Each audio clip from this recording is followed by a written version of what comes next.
This week, we are going to dive deep into the topic of online privacy. You are going to learn 5 new English terms that will help you speak English confidently and fluently about this topic. Are you ready? Well then, let's jump right in. Our first term is encryption. Excellent. Again, encryption. Very good. All right, this term encryption, it literally just refers to the process of converting information or data into a code to prevent unauthorized access. Again, converting information or data, now people say data or data, both are correct, or data into a code to prevent unauthorized access. For example, I might write hair, but if someone is looking into my computer, let's say a hacker, encryption would turn that into something like this. Something that is unrecognizable. You can't really read that. I wrote hair, but encryption would change it to something like this. It's unidentifiable, right? In English, we say encryption. So let's check out these example sentences. Here's the first example sentence.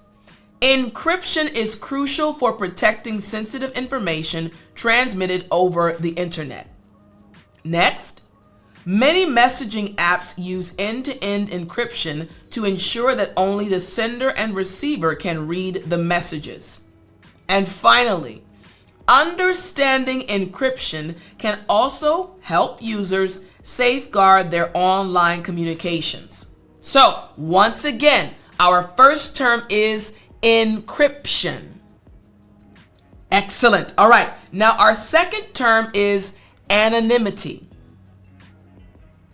Good. Again, anonymity. Excellent. Now, this term anonymity just refers to the state of being not identifiable within a set of subjects, or the quality of being anonymous. No one knows your name, no one knows your information, anonymity. All right? So what can we do? How can we use this term in a sentence? Here's the first sentence using this term anonymity. Anonymity is often sought by individuals who wish to express their opinions without fear of repercussions. Next, the internet provides various platforms that allow for user anonymity, but this can also lead to misuse. And finally, maintaining anonymity online is a challenge due to the pervasive nature of data tracking. So again, anonymity. So let's say, for example, I'd like to share my political views online, but I don't want to attach my name Tiffany to my comment or opinion. I could say user 345 instead of using my name. And that shows anonymity. I don't want anyone to know who I am. You got it? Excellent. So again, our first term, encryption, and our second term, anonymity. Then we have our third term, data breach. Good. Again, data breach. Excellent. Now, this just refers to an incident where unauthorized access to confidential data occurs, often leading to data theft or exposure. Again, an incident where unauthorized access to confidential data occurs, often leading to data theft or exposure. Listen, we thought all of our data was actually protected. It was under lock and key, but then someone was able to access it. There was a data breach. You got it? Excellent. Now let's check out these 3 example sentences. Here's the first example sentence. The recent data breach exposed millions of users' personal information to hackers. Next, companies must implement strong security measures to prevent data breaches and protect customer privacy. And finally, after a data breach, organizations are required to notify affected individuals and regulatory bodies. So once again, our third term is data breach. Got it? Good. First term, encryption. Second term, anonymity.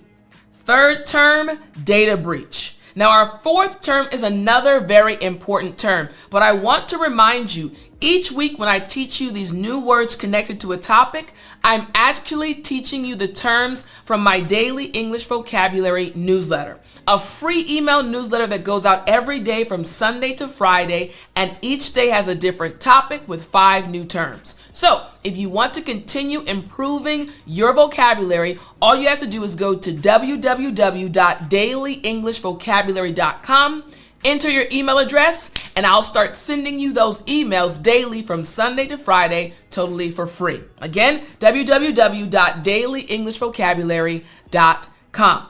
Now, our fourth term that we're going to look at is tracking. Again, after me, tracking. Excellent. Now, this term tracking just refers to the process of monitoring an individual's online behavior, often through cookies or other tracking technologies. Again, you are monitoring an individual's online behavior. Hey, what did Susie do yesterday? And the system follows Susie. She went to Google, then she went to Amazon, then she went to Gap, following her pattern, following her actions online. We call this tracking. Makes sense, right? Excellent. All right. Now, here are 3 example sentences using this term. The first example sentence is, online tracking allows companies to gather data about user preferences and habits. Next, many users are concerned about the extent of tracking conducted by websites and advertisers. And finally, tools that block tracking can help users maintain their privacy while browsing the internet. So once again, our fourth term is tracking. Excellent. The first term, encryption. Yes. Second, anonymity. Yes. Third, data breach. And fourth, again, tracking. Now, our fifth term is another important term. This term is consent. Excellent. Again, after me, consent. Great job. Now, this term consent, it literally just refers to permission for something to happen or agreement to do something, particularly in the context of data collection and usage. In English, we say consent. The main and key word is permission. Permission for something to happen. Hey, I'm allowing this. I give my consent. You want to record my voice, my face? Sure, no worries. I give my consent or my permission. Make sense? Excellent. All right, let's check out these example sentences. Here's the first example sentence. Websites are now required to obtain explicit consent from users before collecting personal data. Next, consent should be informed, meaning users must understand what data is being collected and how it will be used. And finally, many privacy regulations emphasize the importance of obtaining user consent to protect individual rights. So once again, the fifth term is consent. Our first term, again, we had encryption. Second, anonymity. Third, data breach. Fourth, tracking. And fifth, consent.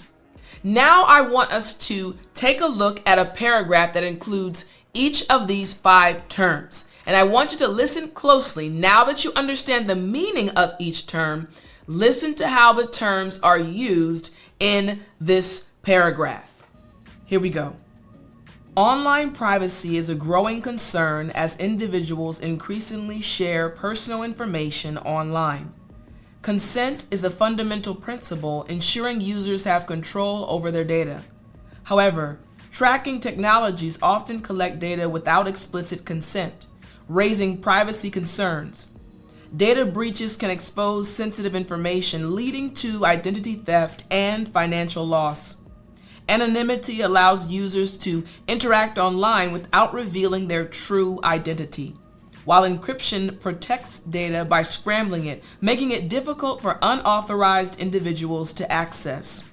Understanding these concepts is essential for protecting online privacy and navigating the digital landscape responsibly.